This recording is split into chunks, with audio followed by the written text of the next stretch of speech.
તો હાલો નમસ્કાર, મારું નામ છે જયદીપ મકવાણા અને સ્વાગત છે તમારું આપણી યુટ્યુબ ચેનલ એટલે કે મકવાણા ટેકનોલોજી યુટ્યુબ ચેનલમાં. જો હજુ સુધી સબસ્ક્રાઇબ ન કરી તો સબસ્ક્રાઇબ કરી દો અને બાજુમાં ઘંટીના નિશાનને પણ પ્રેસ જરૂરથી કરી દેજો. આજે આપણે એક મહત્વપૂર્ણ વિષય ઉપર વાત કરવાના છીએ અને વિડીયો સારો લાગે તો લાઈક કરતા જઈજો.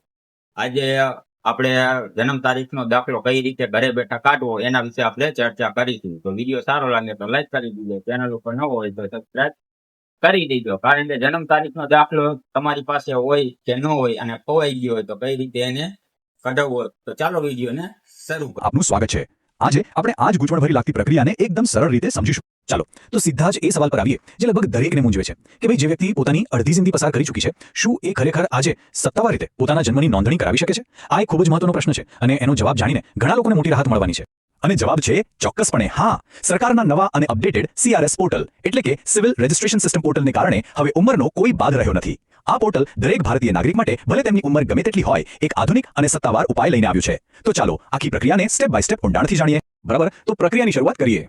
જો સૌથી પહેલું અને સૌથી અગત્યનું કામ છે સાચા સરકારી પોર્ટલ સુધી પહોંચવું. ઇન્ટરનેટ પર ઘણીવાર ખોટી માહિતી અને ભૂલ ભરેલી લિંક્સ મળી શકે છે, એટલે સાચી જગ્યાએથી શરૂઆત કરવી ખૂબ જ જરૂરી છે. અહીંયા ખાસ ધ્યાન આપજો. સત્તાવાર પોર્ટલ પર જવા માટે ગૂગલ પર ફક્ત CRSORJI એવું લખીને સર્ચ કરો. જે લિંક આવે તેમાં crsorji.gov.in લખેલું હોય એના પર જ ક્લિક કરવાનું છે. હંમેશા પાકું કરી લો કે વેબસાઇટના અંતમાં .gov.in લખેલું હોય, કારણ કે એ જ સરકારી વેબસાઇટની નિશાની છે. ત્યાં પહોંચ્યા પછી general public sign up option પર ક્લિક કરો, તમારી સામાન્ય વિગતો ભરો અને તમારું એક યુઝર આઈડી અને પાસવર્ડ બનાવી લો. બસ આટલું થતાં જ તમે લોગિન કરવા માટે તૈયાર છો. હવે જે વાત આવે છે એ આખી પ્રક્રિયાનો સૌથી મહત્વનો ભાગ છે. મોટાભાગના લોકો અહીંયા જ ભૂલ કરી બેસે છે.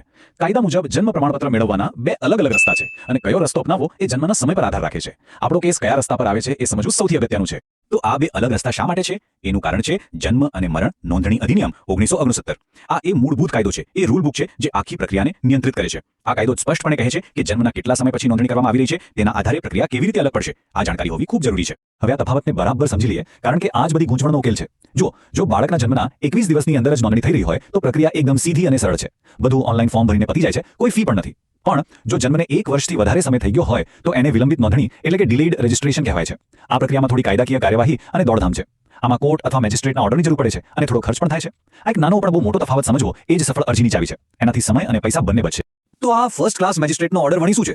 સાફ સાદી ભાષામાં કહીએ તો એ એક પ્રકારની કાયદાકીય પરવાનગી છે. કારણ કે નોંધણી કરવામાં ઘણો મોડો થઈ ગયું છે એટલે સરકારી અધિકારીઓ સીધી નોંધણી નથી કરી શકતા. એના માટે કોર્ટ કે મામલતદાર જેવા સક્ષમ અધિકારી પાસે જવું પડે છે. એ અધિકારી જન્મ તારીખ, સ્થળ અને અન્ય પુરાવાઓની ચકાસણી કરે છે અને બધું બરાબર લાગે પછી નોંધણી કરવાની મંજૂરી આપતો હુકમ કરે છે. વિલંબિત કેસમાં આ દસ્તાવેજ વગર કામ આગળ વધી જ ન શકે.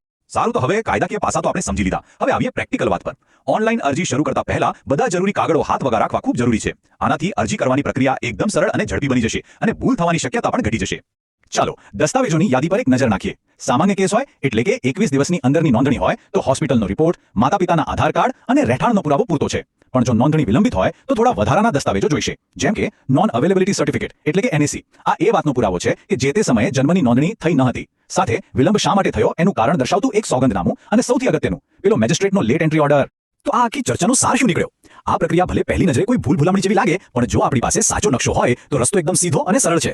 મુખ્ય બોધપાઠ એ જ છે કે સૌથી પહેલા સાચી પ્રક્રિયાને સમજવી. આ વાક્ય અહીં એકદમ બરાબર બંધ બેસે છે. અડધું જ્ઞાન આપણને ખોટા રસ્તે ચડાવી શકે છે. એનાથી સમય, શક્તિ અને પૈસા ત્રણેયનો બગાડ થાય છે.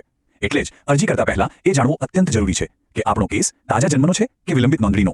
આટલી સ્પષ્ટતા જ સફળતાપૂર્વક પ્રમાણપત્ર મેળવવામાં મદદ કરશે. તો આખી પ્રક્રિયાની માસ્ટર કી એકદમ સરળ છે. અરજીનું ફોર્મ ભરવાનું શરૂ કરતા પહેલા માત્ર એક જ વાત નક્કી કરવાની છે, આપણા કેસ માટે સાચો કાનૂની રસ્તો કયો છે?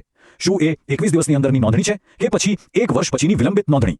બસ એકવાર આ સ્પષ્ટ થઈ જાય પછી આખી પ્રક્રિયા પાણીની જેમ સરળ બની જાય છે. આજના આ વિષયના અંતે એક વિચારવા જેવો પ્રશ્ન: જેમ આપણે જન્મ પ્રમાણપત્રની પ્રક્રિયાને સરળ બનાવી, એવી બીજી કઈ સરકારી પ્રક્રિયાઓ છે જેને આવા જ સ્પષ્ટ અને સરળ માર્ગદર્શનની જરૂર છે? અને હા, જો કોઈને લેટ એન્ટ્રી એટલે કે મોટી ઉંમરના દાખલાની પ્રક્રિયા વિશે અલગથી વિગતવાર સમજૂતી જોઈતી હોય તો નીચે કોમેન્ટમાં લેટ એન્ટ્રી જરૂર લખજો. જો આ માહિતી ઉપયોગી લાગી હોય તો લાઈક કરજો અને જેમને પણ દાખલો કઢાવવાનો બાકી હોય તેમને શેર કરજો. ધ લીગલ સફર ચેનલને સબસ્ક્રાઇબ કરવાનું ભૂલશો નહીં. આભાર. શું જન્મનું પ્રમાણપત્ર કઢાવવું છે? પછી ભલે એ નવા જન્મેલા બાળકનું હોય કે પછી કોઈ વડીલનું જેમની ઉંમર 50 કે 60 વર્ષ હોય. મોટા ભાગના લોકો એવું જ માને છે કે આટલી મોટી ઉંમરે જન્મનો દાખલો કઢાવવો એ તો લગભગ અશક્ય છે. પણ શું આ સાચું છે? બિલકુલ નહીં.